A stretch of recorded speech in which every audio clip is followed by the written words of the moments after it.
આજનું જાણવા જેવું માનવીના શરીરમાં લગભગ 206 હાડકાં હોય છે. જ્યારે બાળકોનો જન્મ થાય ત્યારે જન્મ સમયે હાડકાંઓની સંખ્યા વધુ હોય છે, પણ સમય જતાં અને ઉંમર વધતાની સાથે કેટલા હાડકાંઓ એકબીજા સાથે જોડાઈ જાય છે. તો આમ માનવીના શરીરમાં કુલ ટોટલ 206 હાડકાંઓ. તો હવે આપણે વાત કરીશું માઉન્ટ એવરેસ્ટ.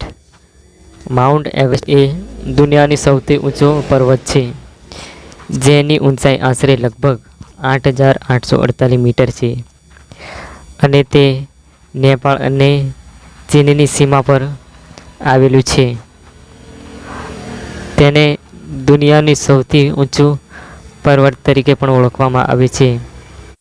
તો હવે આપણે વાત કરવા જઈ રહ્યા છીએ એવા દેશની જેનું નામ છે રશિયા. દુનિયાનો એકમાત્ર એવો દેશ છે રશિયા. દુનિયાનો વિસ્તાર પ્રમાણે સૌથી મોટો દેશ રશિયા છે.